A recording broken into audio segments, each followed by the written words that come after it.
Bonjour, je voudrais raconter dans cette vidéo la vie d'une petite sainte, très peu connue, en fait assez connue finalement en France, mais qui a été la première sainte canonisée et venant du monde nouveau, ça veut dire de l'Amérique. Il s'agit de Sainte Rose de Lima. C'est une vie extraordinaire et donc je voudrais la diviser en deux vidéos. La première vidéo s'occupera des deux premières phases de sa vie, ce qu'on pourrait appeler la phase d'illumination, quand le Seigneur est venu la chercher dès sa petite enfance, et puis sa phase de purification, lorsque, par des souffrances et des nuits intérieures, il a façonné son cœur pour qu'elle devienne une toute pauvre. Et puis, dans la deuxième vidéo, je présenterai ce qu'on pourrait appeler sa troisième phase, sa phase d'union à Dieu, lorsque elle était entièrement avec lui et qu'elle pouvait ainsi aimer son prochain partout, sur terre et au purgatoire. Et avant de raconter sa vie, il me faut tout de suite donner un avertissement. On ne peut pas comprendre la vie de telle sainte qui est une explosion de phénomènes mystiques extraordinaires, et ceci dès l'enfance, ça veut dire alors qu'elle est bébé, déjà. En effet, son nom de Rose, c'est pas son nom de naissance, elle s'appelle Isabelle. Mais simplement, à un moment donné, alors que sa maman se penchait sur ce petit enfant si mignon, si joli, sa dernière fille, elle avait déjà eu 10 enfants, et son accouchement, là, s'était passé véritablement sans effort, ce qui n'était pas habituel chez elle. Elle crut voir sur le visage de son enfant comme une rose qui était déposée. Et donc elle lui dit, ce jour-là, « Je ne t'appellerai plus Isabelle, tu seras ma Rose, ma petite Rose. » Et donc elle changea de nom.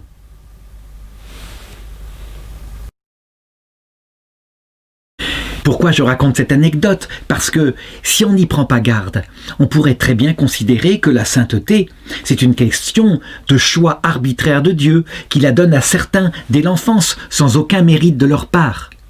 En réalité, c'est pas ça. Il faut bien comprendre que Dieu a fait de la petite Rose de Lima, Isabelle, c'est son vrai prénom, je l'ai dit, une espèce d'icône vivante, sensible, à travers des tas de phénomènes mystiques extraordinaires, en vue de nous révéler ce qui se passe dans l'âme de chacun de nous quand le Seigneur, peu à peu, la purifie.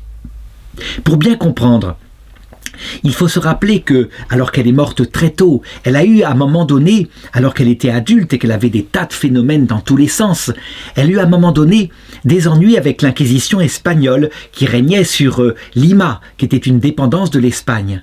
Et donc, on la suspecta, on lui fit un procès pour voir si par hasard elle n'était pas tombée dans quelque hérésie, du style hérésie d'illuminisme, par exemple. Ça veut dire se croire uniquement en lien avec l'Esprit Saint, sans avoir besoin de la médiation de l'Église. Et les inquisiteurs furent stupéfaits par ces réponses, mais ils aboutirent à deux conclusions qui en fait me paraissent tout à fait fausses. À savoir, et je les lis, premièrement, Rose est arrivée à l'oraison d'union à Dieu par la voie la plus directe et sans avoir presque passé par la voie purgative, le Seigneur ayant attiré son cœur à lui dès sa plus tendre enfance. Deuxièmement, elle avait supporté avec un courage héroïque la plus accablante épreuve qu'il puisse imaginer et qu'elle avait gardé dans cet état d'abandon et de désolation une soumission parfaite à la volonté divine. Alors, je m'explique. Ces inquisiteurs sont souvent des prêtres dominicains, extrêmement calés en théologie. Ce sont aussi parfois des carmes qui connaissent bien la façon dont Sainte Thérèse d'Avila a parlé du chemin spirituel. Ils connaissent aussi beaucoup les pères de l'Église et en particulier Saint Grégoire de Nice, qui le premier a décrit la voie de la purification de l'âme en 3 étapes que j'indique maintenant. Première étape, il y a une illumination de Dieu. Dieu vient dans notre cœur, il nous donne de sa propre volonté des tas de grâces sensibles et il nous attire à lui. On croit à cette époque-là être dans la sainteté parfaite. En fait, il est juste en train de nous illuminer le cœur pour nous attirer à lui. Et tout un chemin s'ouvre ensuite qui se réalise en 2 autres étapes. La voie purgative, ça veut dire qu'il retire à un moment donné toutes ces grâces sensibles. Il nous fait passer par des épreuves afin de nous faire découvrir notre misère et ainsi que nous fassions le vide en nous et en particulier le vide de cette vanité qui a pu naître durant la voie illuminative. Alors, étant rendu tout humble par des épreuves, il peut s'unir à nous. C'est la voie unitive. Et donc, c'est une union avec quelqu'un qui est sans illusion sur soi. On sait qu'on n'est rien. Et donc le Seigneur peut prendre toute la place dans notre cœur. Et donc, les prêtres de l'Inquisition constatèrent qu'effectivement, elle avait eu des grâces extraordinaires dès bébé.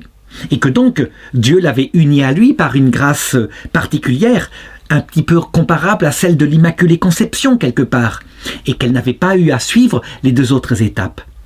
Je l'ai dit, on se trompe lorsqu'on regarde véritablement sa vie et tous les phénomènes mystiques qui l'accompagnent, on constate que, en fait, non, elle est passée effectivement par ces 3 étapes, et ça ne saurait être autrement.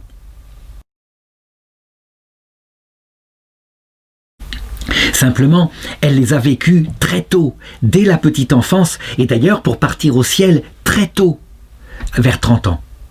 En réalité, pour comprendre, sans tomber dans l'erreur de croire que la sainteté, ce sont ces phénomènes mystiques, qui sont en fait une éducation de Dieu à notre égard, une sorte de leçon pour nous expliquer ce que dit saint Grégoire de Nice, mais, comment dirais-je, par des choses sensibles. Eh bien, il faut toujours lire ces saints assez impressionnants de l'ancien temps, au point qu'on se dit, mais la sainteté n'est pas pour moi. Il faut toujours les lire à la lumière de la grande docteure de l'Église, celle qui illumine, je dirais, toute cette histoire-là, à savoir Sainte Thérèse de l'Enfant Jésus.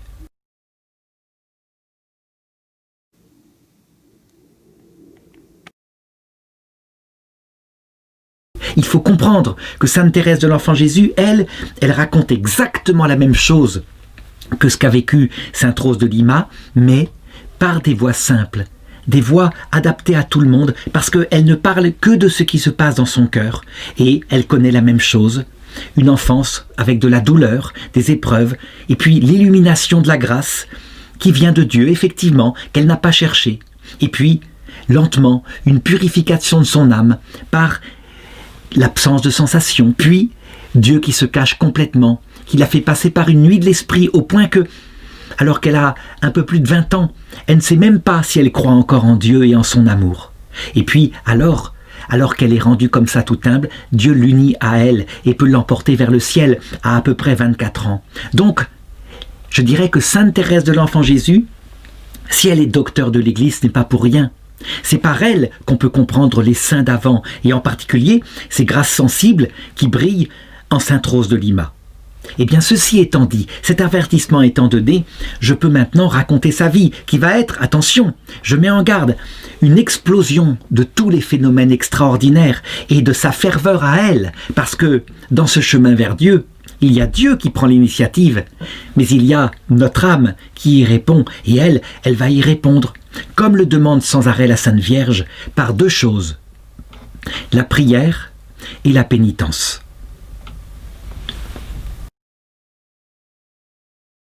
Ça veut donc dire que la vie de Sainte Rose de Lima va apparaître, et très vite on va le comprendre, comme un traité de théologie mystique en actes, sensible, adapté à tout le monde, pour comprendre à condition de ne pas s'arrêter aux choses extraordinaires. Il y a l'action de Dieu, et puis il y a la réponse de Sainte Rose de Lima, dès l'enfance. Une extrême ascèse, très dure pour elle-même. On appelle ça la pénitence. Elle est sans illusion sur ses propres défauts. Elle doit se mettre en ordre pour marcher vers le Seigneur. Évidemment, elle y répond parce qu'elle a reçu la grâce qui l'a attirée, sans qu'elle l'ait cherchée. Et puis, la prière, ça veut dire une vie mystique avec Dieu, parce que tout ça n'a de sens que parce qu'elle aime Dieu, et donc, par conséquent, le prochain. Alors, racontons le début. Elle naît en 1586 à Lima, au Pérou. Et il faut savoir ce que c'est que ce pays. Il faut remettre le contexte. Ce pays, il a été conquis de manière violente par les conquistadors après la découverte en 1492. Donc on peut dire que c'est un siècle après que ce pays, cette terre nouvelle, qui était peuplée par des Indiens païens qui pratiquaient le sacrifice humain, a été livré, pieds et mains liés, à des gens venus d'Espagne et du Portugal, pour ce qui est du Brésil, qui cherchaient à la fois à répandre la connaissance de Jésus-Christ et l'amour de Jésus-Christ, et en même temps à trouver de l'or. Les deux étaient mêlés. Et souvent, il y avait des missionnaires qui, eux, voulaient vraiment apporter Dieu à ce peuple, et puis des conquistadors qui, eux, tout en étant accompagnés de missionnaires, ne cherchaient que l'or. Et ce peuple-là fut frappé par tous les malheurs qu'on peut imaginer, à savoir que, en même temps qu'ils conquéraient ce monde, ils apportaient avec eux les microbes venant de l'ancien monde, et en particulier la variole, qui va provoquer un véritable génocide par maladie. Et c'est vrai, on s'étonne. Les cités foisonnantes, les cités florissantes qu'il y avait partout en Amérique du Sud sont vides. Il ne reste plus que les pyramides centrales sur lesquelles on offrait au soleil le cœur d'ennemis vaincus afin que le soleil accepte de se lever une nouvelle fois. Il ne reste plus de population. On pense souvent que c'est un génocide dû aux conquistadors. Il y a eu des massacres, mais des massacres de l'armée. Des armées ennemies, et ensuite quand l'armée ennemie a été massacrée parce qu'elle-même était frappée par cette peste venant d'Europe, eh bien il y a eu des mises en esclavage, mais les gens mouraient, à peine ils étaient attrapés par les Occidentaux qu'ils mouraient. Et donc, en fait, la mort est venue de la maladie. Si bien que ce peuple, qui avait tout pour se révolter, mais qui sortait d'une religion pire finalement, parce que ce qu'ils voyaient chez les Espagnols, c'était en fait la religion d'un Dieu plus puissant qu'eux. Ils n'y voyaient pas au début le Dieu d'amour. Il faudra du temps pour que les missionnaires leur expliquent. En fait, soumis à un Dieu plus fort que leur propre Dieu, alors ils acceptèrent de se soumettre et d'adhérer au christianisme, d'abord comme ils le faisaient avec le paganisme, donc par peur et parce que les sorciers venant de l'Occident étaient plus puissants que leurs sorciers.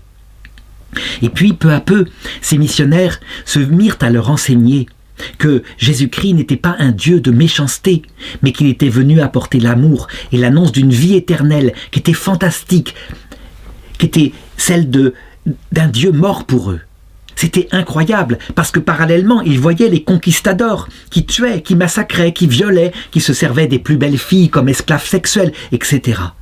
Il est absolument stupéfiant de voir que ce peuple a adhéré au christianisme alors que les serviteurs du christianisme leur paraissaient tellement contraires au message qu'ils prêchaient. Sans doute est-ce venu, je l'ai dit, de leur Dieu ancien, de leur ancien prêtre, qui était peut-être plus terrible, et finalement, ils ne voyaient pas tellement le scandale qu'il y avait dans cette contradiction entre le Dieu prêché et les chrétiens.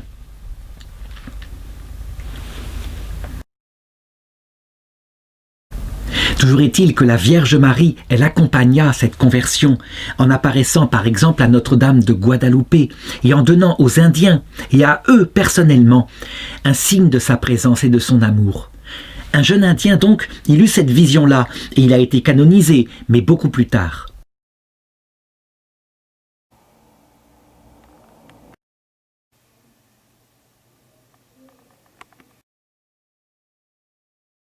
Rose de Lima, elle naît dans ce contexte.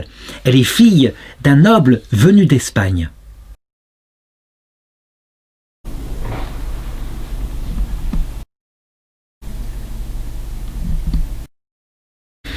C'est un ancien militaire, et il est possible qu'il ait participé lui aussi à la conquête et à certains crimes. Toujours est-il qu'il était fortuné, il a pris femme là-bas, une jeune femme espagnole, et des revers de fortune ont fait qu'il a perdu toute sa richesse. Et donc, avec sa nombreuse famille, parce qu'il a déjà 10 enfants, eh bien, quand apparaît cette petite Rose, finalement, il la reçoit comme un trésor du ciel, d'accord, mais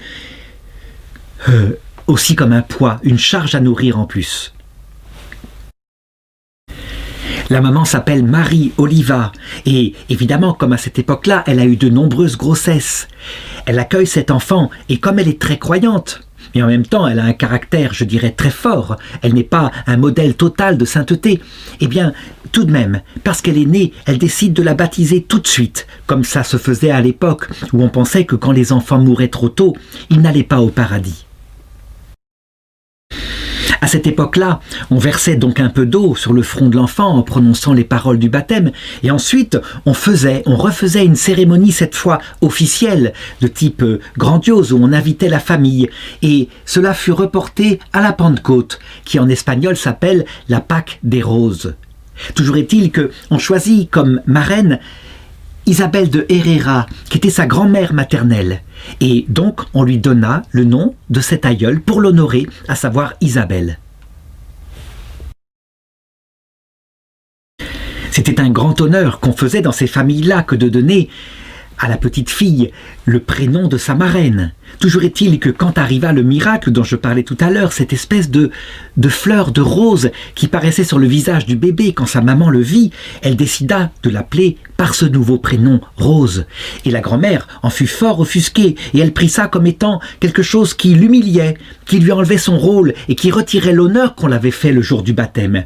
Si bien que, pendant que cette petite fille était bébé, il y avait sans arrêt dans cette maison des cris, parce que quand, par exemple, la marraine appelait sa petite fille « Viens Isabelle, viens dans mes bras mon bébé !» et qu'elle venait, qu'elle se précipitait alors qu'elle marchait à peine, alors la maman, furieuse, lui reprochait d'avoir répondu à ce qui n'était pas son prénom maintenant, et donc n'hésitait pas à lui donner quelques coups de verge. Et quand au contraire, c'était la maman qui l'appelait « Ma Rose, viens ici dans mes bras !» c'était la grand-mère qui poussait de terribles grondements dans la maison et qui refusait qu'elle réponde ainsi à ce qui n'était pas son prénom de baptême. Donc ça donne une idée du climat familial qui est, on pourrait le signifier comme ça, vivant, énergique, je dirais, avec de vraies femmes qui tiennent le haut du pavé. Petite anecdote, cette lutte entre la mère et la grand-mère sur le prénom de la fille disparaîtra à un moment donné. Quand Rose de Lima recevra le sacrement de confirmation par l'évêque de Lima, qui s'appelle Saint Turibus, et lui, eh bien, il dira simplement, en mettant sur elle le saint crème, « Rose, tu es confirmée ». Et donc, cette espèce d'inspiration divine, alors que sur ses papiers, il avait bien le nom d'Isabelle, eh bien, sera pris comme quelque chose de fort par la grand-mère, et donc elle ne fera plus d'histoire. Toujours est-il qu'à un moment donné, on sait que Rose de Lima pensait qu'il y avait là peut-être une sorte de vanité, tellement ce mot, ce nom, ce prénom était peu usité. Et d'autant plus que sa maman, quelquefois, parce qu'elle considérait sa beauté physique, la faisait sortir dans la rue avec une magnifique petite couronne de roses sur la tête.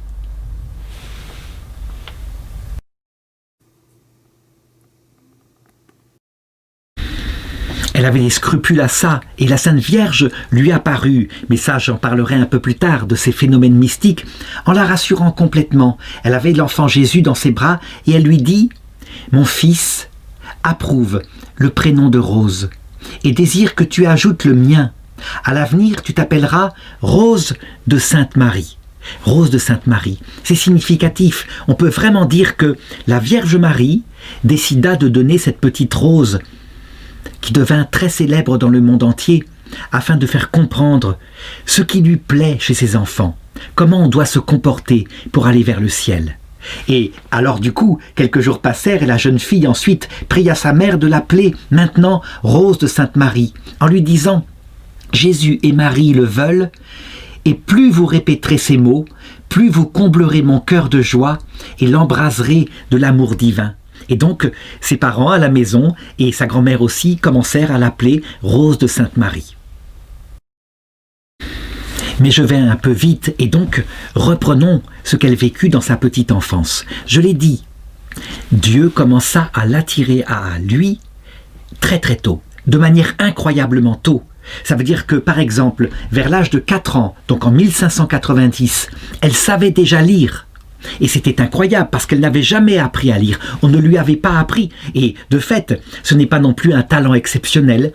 Ce fut vraiment ce qu'on appelle une grâce mystique. Ça veut dire un charisme qui lui fut donné de telle manière qu'elle commença à se plonger dès cet âge-là dans le livre, le récit de Sainte Catherine de Sienne qui avait été canonisé en 1461. C'est un récit compliqué à dire où elle parle, Sainte Catherine de Sienne, de ses entretiens avec Jésus. Et ça la bouleversa profondément, au point qu'elle voulut faire de Sainte Catherine de Sienne sa patronne, et même l'imiter, au point qu'elle commença dès cet âge-là à se dire que, comme elle entrerait dans le tiers-ordre des dominicains, parce qu'on sait que Sainte Catherine ne fut jamais religieuse autrement que comme cela.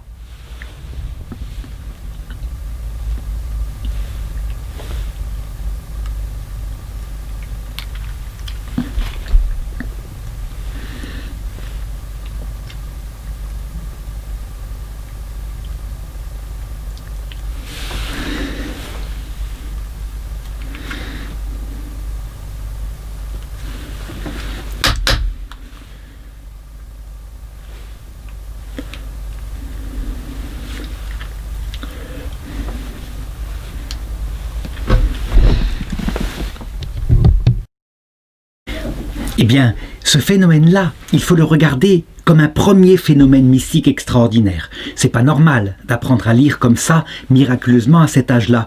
Mais qu'est-ce que veut signifier le Seigneur? Eh bien, que c'est lui-même qui vient nous chercher. C'est ce que dit le Concile d'Orange. La conversion ne vient pas de nous-mêmes. C'est une pieuse affection, ça veut dire une attraction venant de Dieu qui nous attire à lui en premier. Et sans cette attraction, jamais nous ne nous tournerions vers lui. Ce que ça nous apprend au plus, c'est que il faut baptiser les petits-enfants. Je dirais même, il faut que les mamans prient pour leurs petits-enfants avant même qu'ils soient nés, pour que l'Esprit Saint vienne en lui. Pourquoi? Parce que avant même qu'il soit capable de dire papa, maman, alors qu'il est dans le ventre de sa maman, avec son âme qui est créée, l'Esprit Saint peut venir en lui et lui communiquer une connaturalité avec lui, et c'est ce que va vivre le petit enfant Rose de Lima, tout petit.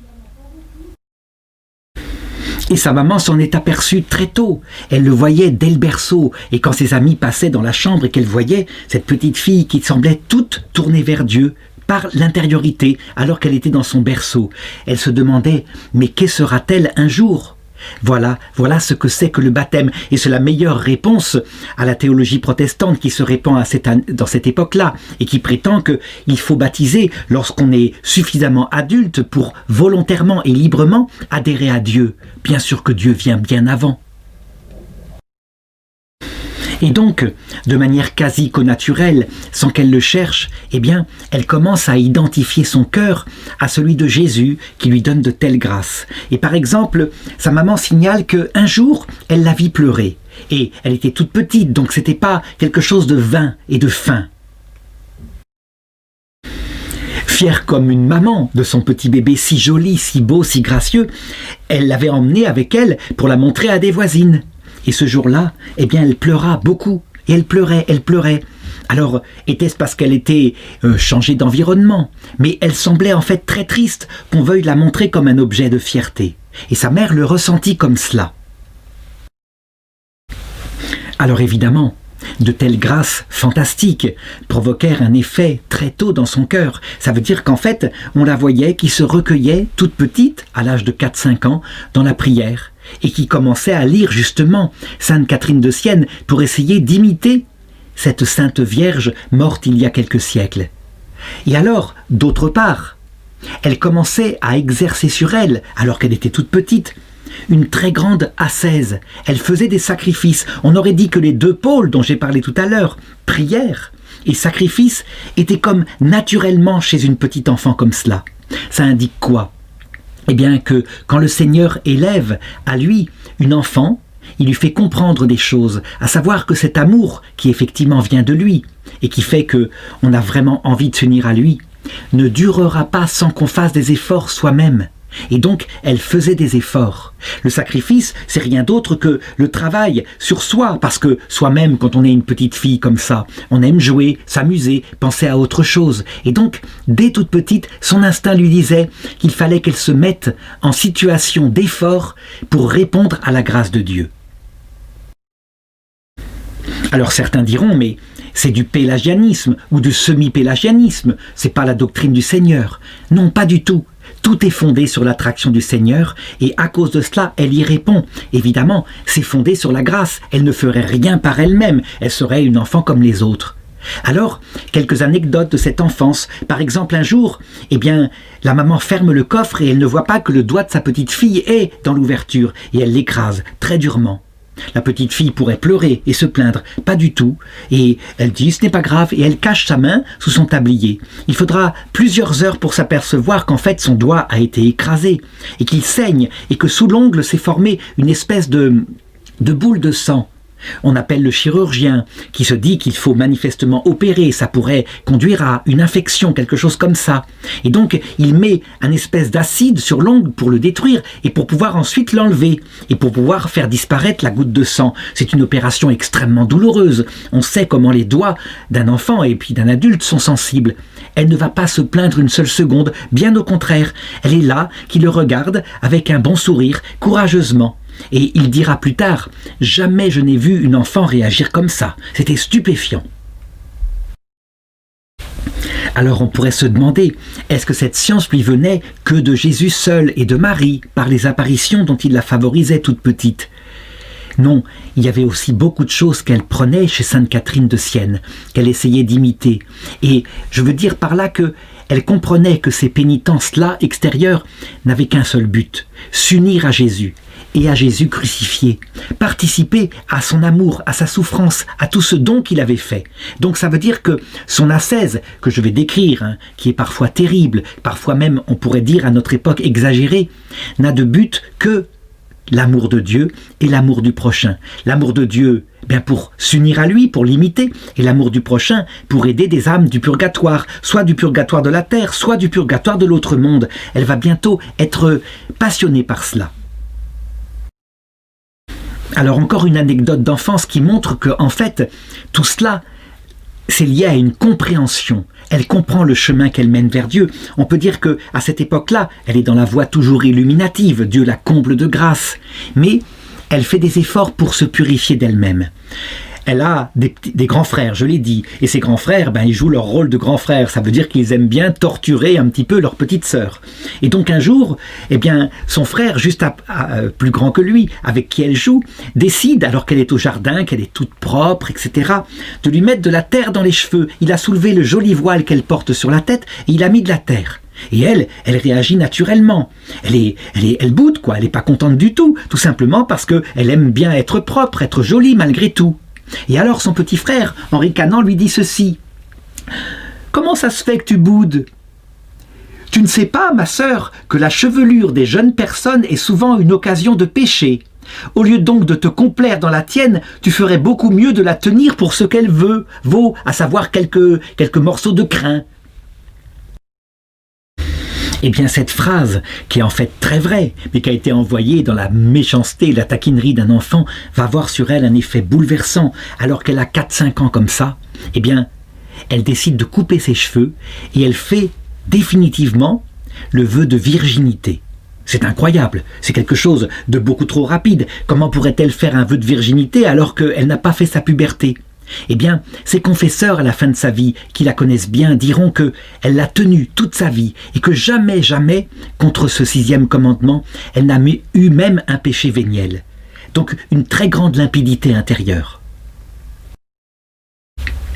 Là encore, il faut regarder cela comme un phénomène mystique extraordinaire qui lui a été donné et que certains ou certaines trouveront peut-être injuste parce que, on le sait bien, depuis le péché originel à l'adolescence, il y a des tentations comme ça de la chair. Elle, sans doute, c'est le fruit de 2 choses, cette grâce de Dieu, mais certainement aussi des efforts qu'elle fait avant sa puberté et qui vont donc faire qu'à un moment donné, peu à peu, sa sensibilité obéit à son âme.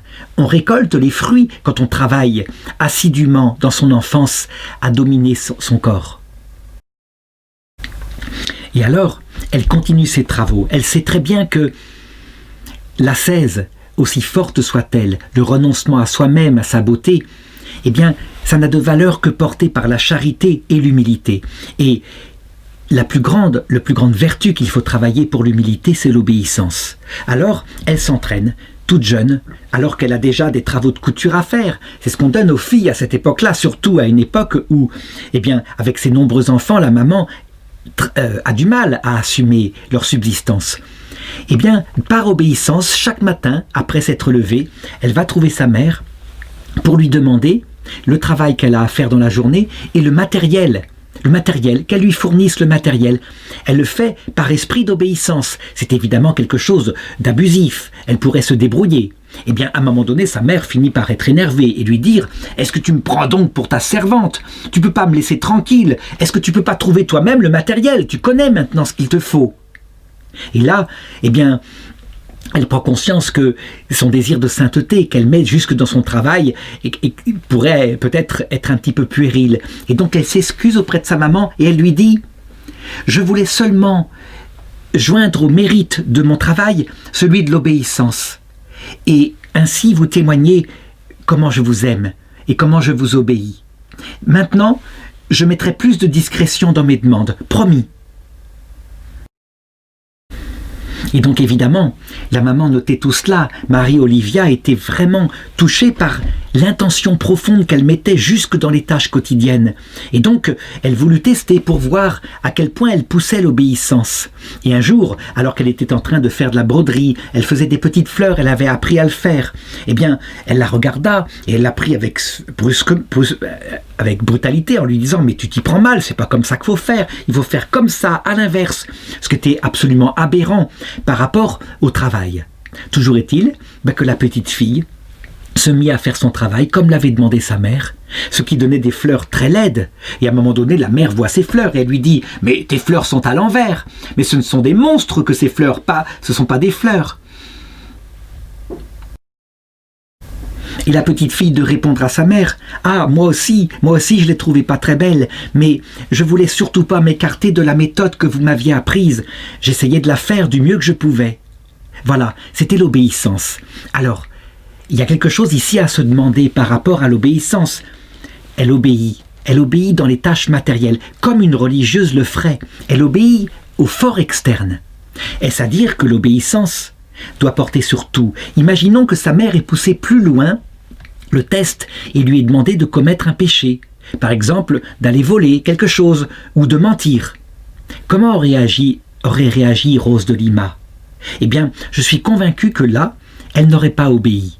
Ça veut dire qu'en fait, son obéissance telle qu'elle la pratique ici est une obéissance qui est tout à fait possible pour s'humilier. Elle a renoncé à sa volonté propre. Mais c'est l'acte d'une petite fille intelligente. Elle le fait par amour de Dieu. Et donc, si on lui avait commandé quelque chose qui était contre la foi ou contre la morale, elle ne l'aurait pas fait.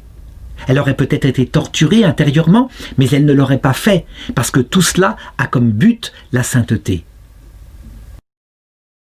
Et ça veut dire aussi que dès cet âge-là, elle est une religieuse, parce que le conseil évangélique d'obéir au fort externe, à des choses comme ça, idiotes, n'est un conseil qui est donné qu'aux religieux.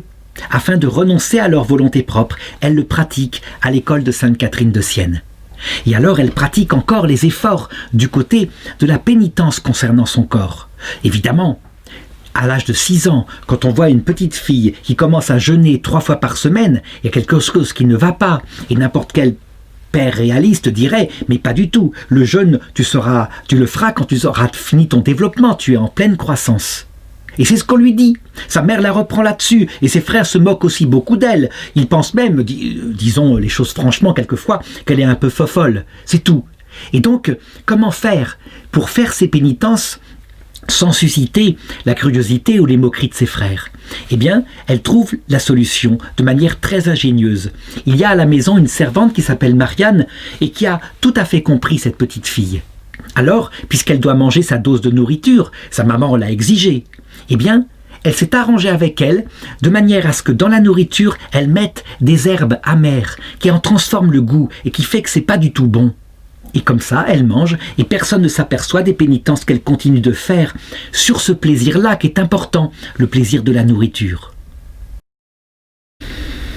Évidemment, des grandes pénitences que je vais décrire un petit peu après, elle en parle à ses confesseurs.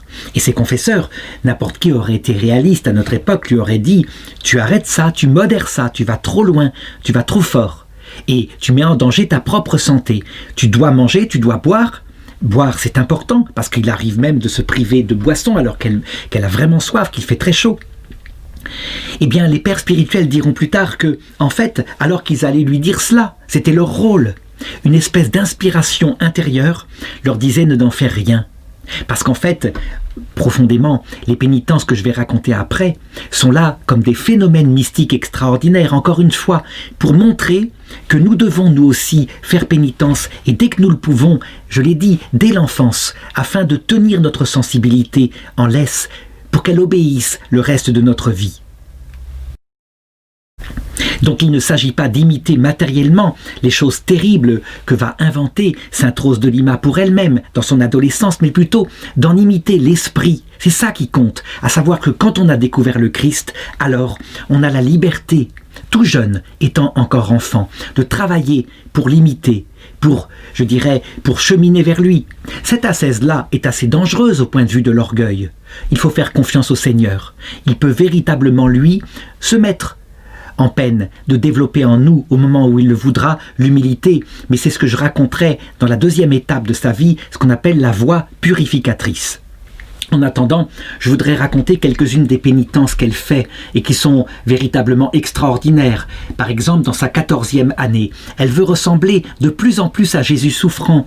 Elle l'a vu dans Sainte Catherine de Sienne. Et donc, elle s'impose des disciplines et elle s'impose aussi des flagellations. Alors, ce qu'on appelle des cilices. Par exemple, à un moment donné, elle arrive à se façonner une sorte de chaîne en fer et elle se procure un cadenas avec une clé. Et elle se l'attache autour de la taille, personne ne le voit, c'est sous ses vêtements, et elle jette la clé dans le puits, histoire de ne jamais se passer de cette pénitence-là. Eh bien, elle grandit, évidemment, et à un moment donné, la chaîne devient trop petite et elle rentre dans ses chairs. Elle provoque des souffrances terribles. Et c'est vraiment quelque chose de difficile. Seulement, la clé a été jetée dans le puits et elle n'a pas le moyen de couper cette chaîne qui déjà s'enfonce dans ses chairs. Alors elle prie Jésus, peut-être qu'elle est allée trop loin. Et fort heureusement, eh bien Jésus ne va pas faire réapparaître la clé miraculeusement, mais le cadenas va casser, tout simplement, et donc elle peut enlever ce cilice qu'elle porte autour de la taille. Donc du coup, elle le remplace par une sorte de tissu grossier, une toile de jute qu'elle porte à même la peau, sous les beaux vêtements qu'on lui a donnés, des vêtements très doux et très agréables au toucher, si bien que son corps est sans arrêt comme ça dans l'inconfortable. Et à un moment donné, elle se souvient que Sainte Catherine de Sienne, sa patronne, celle qu'elle veut imiter, avait reçu de Jésus une couronne d'épines et les stigmates, et donc elle se dit qu'il faut qu'elle trouve le moyen, elle aussi, de porter sur la tête une couronne d'épines. Et c'est facile, elle se taille un petit morceau d'argent comme ça autour de la tête en forme du crâne sur lequel elle fixe des épines et elle le met sous son voile si bien que personne ne s'aperçoit de quoi que ce soit. Et tous les matins lorsqu'elle fait sa toilette, elle change la couronne d'endroit afin que des plaies apparaissent à d'autres endroits. À un moment donné, un frère a fait une bêtise et le papa furieux le poursuit avec son fouet pour le corriger. Il donne un coup et en passant devant elle, sans le faire exprès, il touche sa tête, ce qui enfonce la couronne d'épines. Et quand les parents rentrent dans sa chambre et qu'ils voient le sang qui coule, alors il se rend compte de cette terrible pénitence qu'elle s'impose. Donc la mère est effrayée quand elle voit ça sur la tête de sa fille avec le sang qui tache son voile. Et donc elle prend cette espèce de couronne d'épines et là elle va voir directement son confesseur, elle lui en parle, elle lui montre. Lui il avait autorisé, il ne savait pas ce qu'elle voulait porter et donc il essaye de la dissuader de porter une telle chose, d'être plus discrète, d'être moins absolue dans les pénitences, mais finalement elle lui parlera tellement bien qu'il cédera et il acceptera qu'elle continue ses pénitences.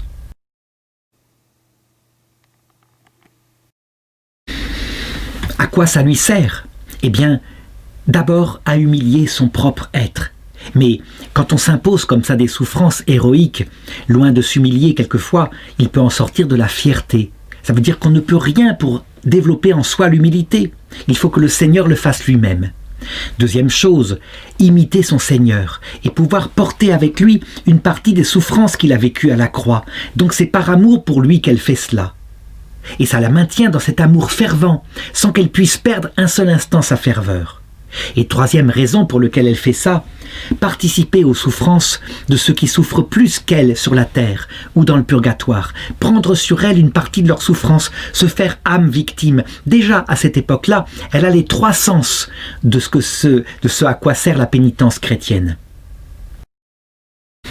Il est inutile que je décrive toutes les pénitences qu'elle a inventées. C'est de la folie quand on regarde les choses, comme par exemple un grand clou qui était suspendu à sa chambre, et la nuit, quand elle estimait qu'elle avait assez dormi, qu'elle était trop bien dans son lit, elle s'attachait par les cheveux à ce clou et se faisait pendre, comme ça, par les cheveux, histoire de ressembler un petit peu plus à une des saintes martyrs à qui c'était arrivé, comme Sainte Cécile.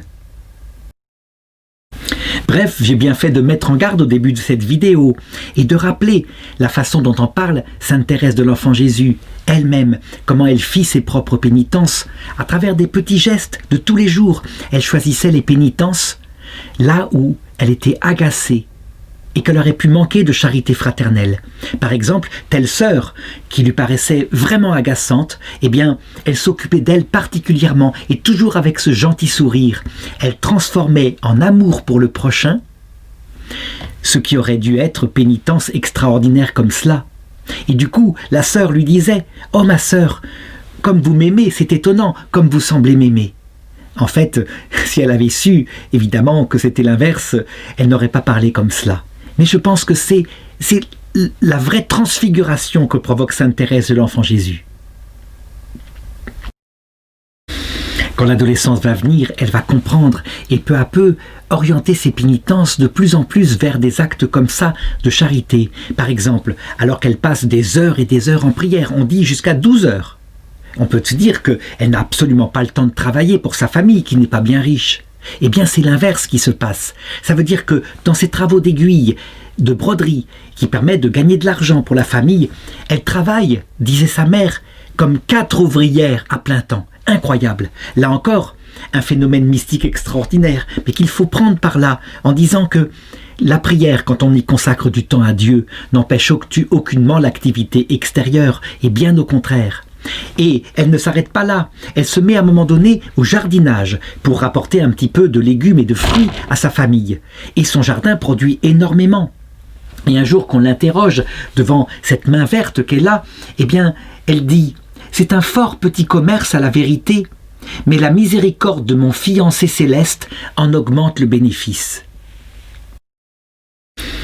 Bientôt, d'ailleurs, le Seigneur va la faire passer à ce qu'on pourrait appeler la 2e étape de sa purification, ce que j'appelle, et ce que Saint Grégoire de Nice appelle la voie purgative. Ça veut dire qu'à un moment donné, eh bien, ces pénitences qui ne sont pas très efficaces pour, je dirais, augmenter son humilité, mais qui sont très efficaces par contre pour contrôler sa sensibilité, eh bien, le Seigneur va lui envoyer d'autres genres de souffrances qui, cette fois, ne sont pas volontaires, et donc qu'elle ne peut pas aimer a priori, mais qui vont, je crois, façonner son cœur et le purifier.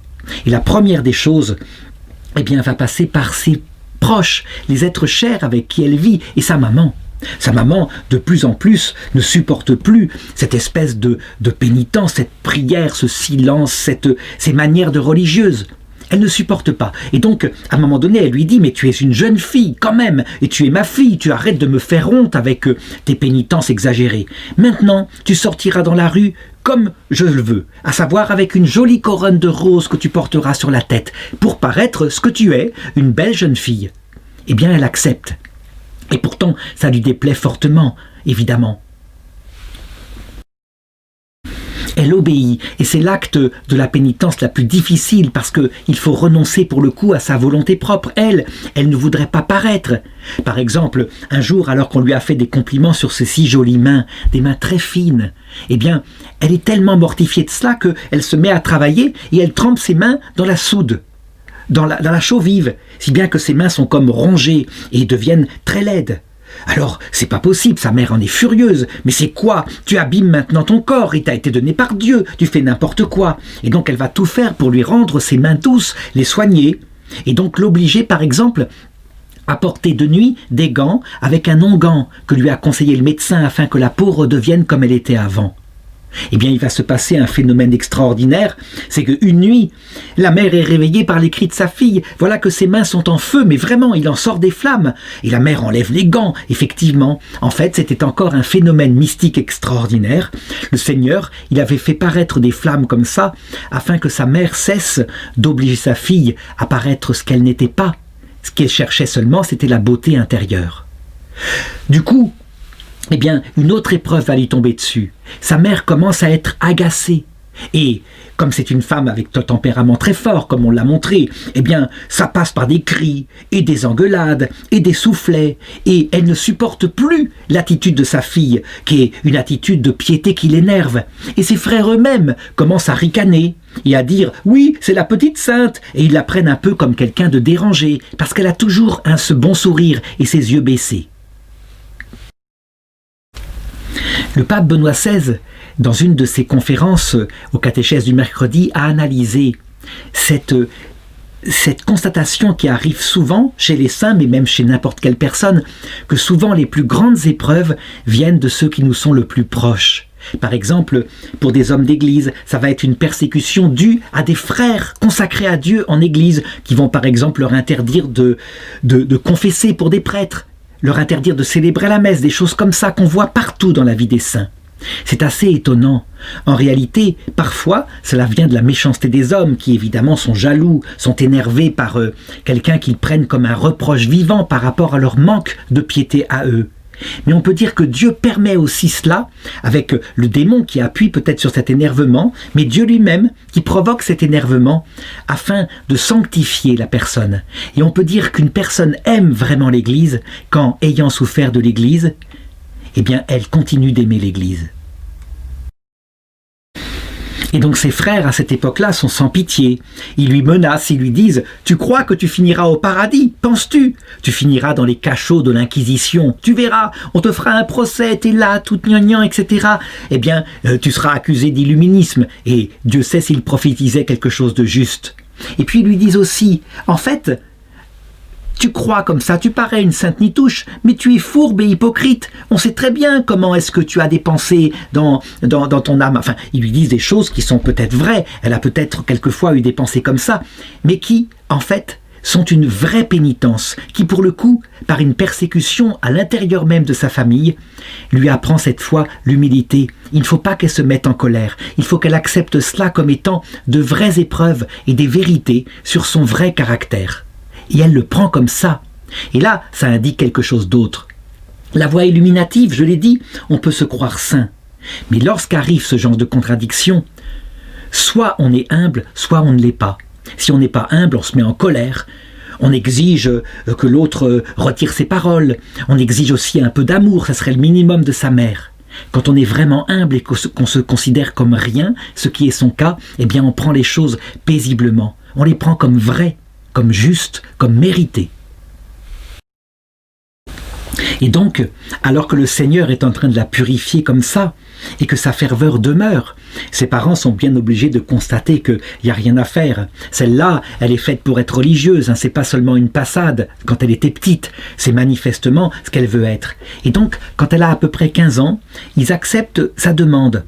Elle leur a demandé de pouvoir se faire au fond du jardin une petite cabane, une sorte d'ermitage où elle voudrait vivre dans la prière et consacrée à Dieu, pas toute la journée, mais souvent. Et les parents acceptent. Ils font évidemment venir cette fois le confesseur pour qu'il vérifie qu'il n'y ait pas encore les exagérations dont elle est habituée. Et lui, il dit, en regardant la cabane, « Mais c'est beaucoup trop petit, jamais vous ne pourrez vivre là-dedans. C'est beaucoup trop serré, il faut l'agrandir. » Et elle lui répond doucement, « Oui, c'est étroit, mais c'est assez grand pour Jésus et pour moi. Et tous les deux, vous verrez, on y sera bien à l'aise. » Et donc le confesseur, encore une fois, eh bien, peut-être charmé par la façon dont elle dit ça, toujours est-il qu'il accepte. Et donc, eh bien, elle faisait ses travaux à la maison, elle continuait comme avant, mais pour ses prières, dès qu'elle le pouvait, elle s'enfuyait dans son ermitage. Et très tôt le matin, sans qu'on l'entende, comme une petite souris, elle allait dans son ermitage pour prier. Si bien que les frères commencèrent à arrêter de l'ennuyer, parce que peut-être ils ne l'avaient pas tout le temps sous les yeux comme cela. Ce qui est assez étonnant, c'est que Lima, c'est un paysage où il y a énormément de moustiques. Eh bien, dans son ermitage où elle était plongée dans la prière, les moustiques ne l'attaquaient pas. C'était étonnant, ils étaient là, tout autour d'elle, ils volaient, et ils ne la piquaient pas. Et tandis que la mère, quelquefois, venait voir ce qui se passait quand même, ne serait-ce que pour voir si elle n'exagérait pas encore, eh bien, elle était tout de suite attaquée de tous les côtés par des moustiques qui se régalaient de son sang. C'est comme si toute la troupe des moustiques était là pour protéger sa prière et pour, je dirais, chasser les importuns, au point que certains disaient, sous cette plaie d'Égypte qui ne la laissait aucun moment de repos, Rose, au grand étonnement de ses visiteurs, demeurait tranquille et n'était nullement tourmentée. Donc, encore un phénomène mystique extraordinaire qui indique quoi ? Eh bien, que dans cette voie purgative, la seconde étape de la vie mystique, les épreuves viennent de Dieu et elles sont mesurées et très exactement pour produire ce que Dieu veut, à savoir une âme humble, une âme au bout du compte qui un jour l'aimera non plus à cause des grâces qu'il lui a données au début, à cause des plaisirs, mais aussi à cause de l'utilité d'une vie équilibrée, mais pour lui-même. Et il faut du temps, et le Seigneur le fait, et donc il mesure exactement les épreuves comme il le veut pour sa bien-aimée. Il fait la même chose dans nos âmes. Et pour bien indiquer cela, eh bien je voudrais raconter l'occasion de sa vocation au sens propre, à savoir dans quel ordre religieux va-t-elle rentrer. Je l'ai dit, dès sa plus tendre enfance, sa modèle, sa patronne, c'est Sainte Catherine de Sienne, qui était elle-même tertiaire dominicaine, et donc elle avait l'idée de faire la même chose. Cependant, ses oncles et ses tantes et ses frères, qui voyaient en elle une telle piété, et puis ses confesseurs, essayaient de l'aider, peut-être en lui indiquant quelque chose qui lui correspondrait, puisqu'elle voulait absolument être religieuse. Donc il y avait plusieurs façons de faire. Il y avait les bénédictines, les carmélites, toutes sortes d'ordres religieux contemplatifs à Lima. Et donc, ça commença par une tante de l'évêque qui s'appelait Saint Turibus et qui venait de fonder une communauté de Clarisses, donc les petites sœurs pauvres de Saint François d'Assise, et qui se dit que peut-être l'idéal ce serait de proposer à cette jeune fille de rentrer chez les Clarisses. Et pourquoi pas ? Elle entendit le conseil et elle demanda simplement à y réfléchir pour voir quelle serait la volonté de Dieu. Et donc elle en parle à sa maman qui refuse tout de go, en disant « Quoi ? Dans cet ordre-là, de pauvresse, etc. Pas question !» Mais ses directeurs spirituels, au contraire, trouvent que c'est une très bonne idée, que ce serait l'idéal, qu'elle pourrait vraiment se consacrer à Dieu plutôt que dans cette petite cabane au fond du jardin. Alors un jour, elle décide d'accepter ce que les pères spirituels lui conseillent, et donc de partir avec un de ses frères pour se rendre chez les Clarisses. Et en passant, elle passe par une église. Elle était partie discrètement, sans en avoir parlé à sa maman, qui aurait fait sinon une scène abominable, mais avec un de ses frères, à qui elle avait confié son secret. Et elle s'arrête par l'église, devant l'église Saint-Dominique, pour confier sa vocation à Notre-Dame du Rosaire. Et là, elle se met à genoux devant Notre-Dame et elle prie. Et tout d'un coup, impossible de se lever. Elle est comme clouée au sol. Et le frère voit ça, et il essaye de la tirer. Il ne peut pas, elle pèse 1 tonne, c'est incroyable. Et donc manifestement, il y a quelque chose encore de paranormal. Alors, elle finit par dire « Ô ma mère, je vous promets, si vous me délivrez, de retourner à la maison de mes parents et d'y rester jusqu'à ce que vous m'ordonniez d'en sortir pour aller là où vous voudrez. » Et aussitôt, son corps redevient léger et elle peut rentrer à la maison. Manifestement, le Seigneur venait de lui signifier qu'il ne la voulait pas chez les Clarisses. Là, c'est quelque chose d'intéressant. Quand la vocation apparaît chez une jeune fille ou un jeune homme, il faut véritablement suivre le conseil de saint Ignace. Il faut chercher par soi-même, le faire vraiment, aller faire des retraites, voire divers monastères. Et, je dirais, agir comme si Dieu ne donnait pas de signes. Mais en réalité, Dieu donnera des signes très souvent. Il indiquera où est la vocation. Ça veut dire qu'en fait, saint Ignace disait « Tu agis comme si Dieu ne faisait rien et tu pries parce que Dieu t'indiquera le bon chemin. » Et c'est ce qui se passe pour elle. Ça veut dire qu'il ne la veut pas à tel endroit, il le lui signifie et les choses vont se reproduire de nouveau. Par exemple, à un moment donné, elle va avec des jeunes filles dans Lima afin de nettoyer et de fleurir une statue de Sainte Catherine de Sienne. Et on sait que l'habit des dominicaines et des tertiaires dominicaines, c'est une robe blanche et une cape noire par-dessus.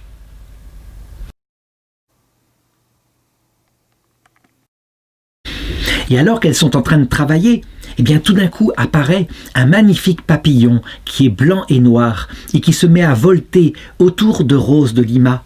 Et là, en même temps, elle a la certitude, elle a comme une lumière intérieure que c'est un signe que Dieu lui envoie, comme quoi il l'appelle à porter l'habit des dominicaines, le même habit noir et blanc. Qu'est-ce qu'indique ce nouveau phénomène mystique ? C'est ce qu'on appelle un signe. Mais attention, les signes sont ambigus. Ça veut dire que quand on désire quelque chose de très fort, on en verra partout, on en inventera partout.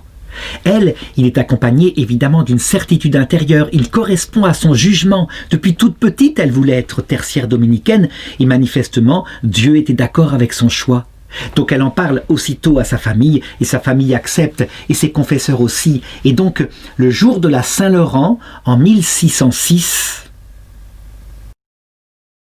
elle a donc maintenant 20 ans, elle reçut des mains de son confesseur, le père Alphonse Velasquez, le vêtement tant désiré de la pénitence de Saint-Dominique. Elle porte l'habit de la religieuse en noir et blanc, et voici une image qui la représente, toute jeune, avec ce vêtement.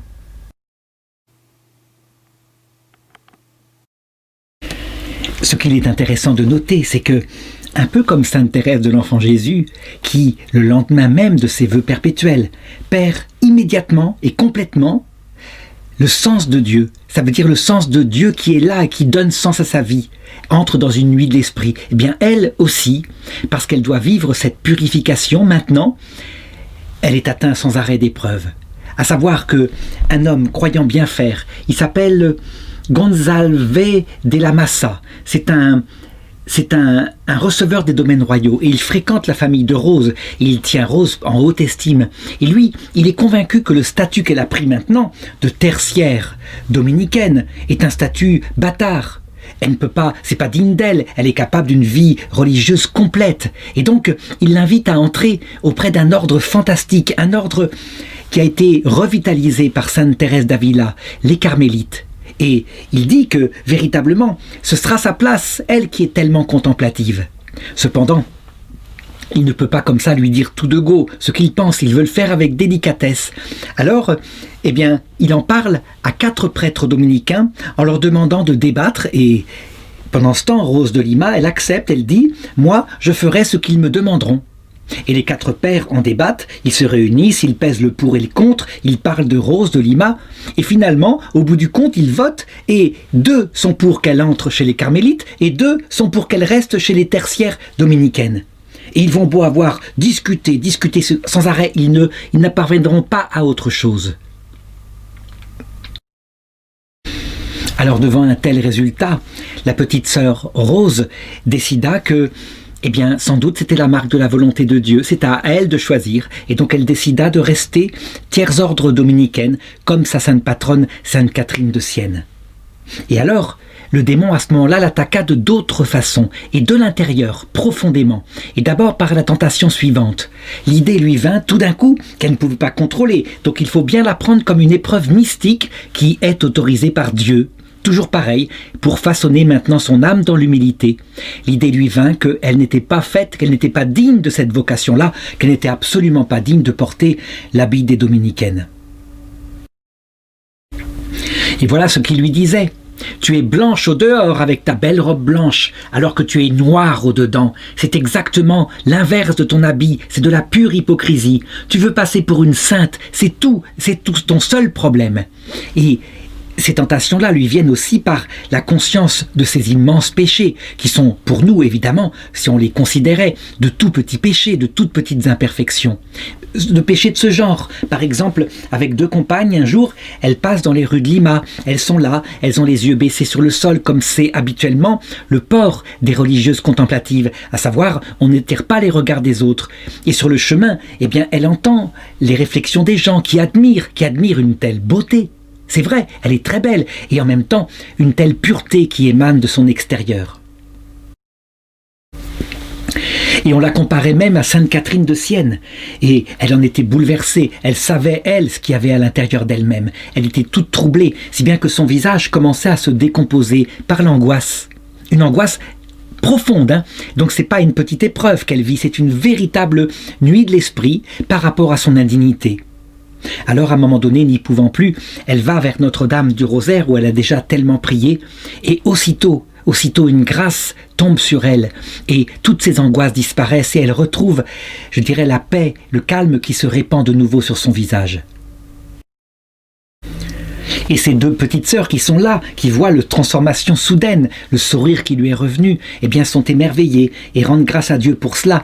Et elle leur dit simplement « Courage mes sœurs, louons Dieu dont la bonté nous tient unis ensemble par le lien de la charité, une charité indestructible. » En réalité, les tentations du démon, donc je l'ai dit, en l'occurrence ici, autorisées par Dieu, parce que ce qu'elle vit, c'est une forme de nuit intérieure, peut-être pas encore une nuit de l'esprit, je vais en parler tout à l'heure, mais quelque chose qui commence à approcher de cela. Eh bien, ces tentations-là viennent probablement aussi peut-être de son excès de sensibilité, à sa recherche d'humilité. Être humble, elle le sait, c'est fondamental.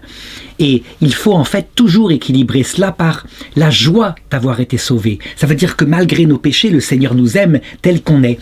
Et lorsqu'on met trop l'aspect sur un domaine particulier, on peut parfois tomber dans le scrupule et dans une forme de tristesse. C'est cette épreuve qu'elle a vécue et qui l'a vraiment bouleversée intérieurement.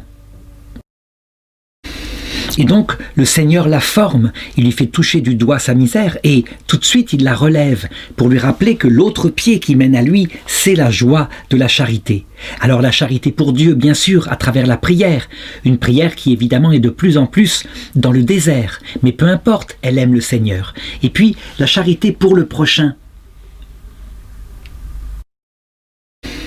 Mais je préfère ne pas en parler pour le moment. J'en parlerai tout à l'heure quand je parlerai de la troisième étape de sa vie, qu'on appelle la voie unitive à Dieu, une union d'amour à Dieu et au prochain. Pour le moment, elle en est dans cette phase de purification et donc elle pratique beaucoup le sacrement de pénitence. Quand elle rencontre son confesseur, elle lui dit toujours « Dieu soit avec vous, mon Père, que Jésus soit notre amour. Quand donc viendra le jour où nous l'aimerons parfaitement? Ah, qui ne l'aime pas, où il ne le connaît pas, où il est sans cœur. » Je vais dire ça mieux. Ah, celui qui ne l'aime pas, c'est soit qu'il ne le connaît pas, ou alors c'est qu'il est sans cœur. Et donc, elle se confesse dans le moindre détail, mais pas seulement sacramentellement. Elle vit dans sa prière aussi la confession intérieure directement au Seigneur. Et alors, elle cache soigneusement toutes les épreuves et les maladies physiques qui l'atteignent à cette période-là, puisque le Seigneur est en train de la purifier. En réalité, nous savons parfaitement ce qu'elle a vécu, même si on ne peut pas le savoir de l'intérieur.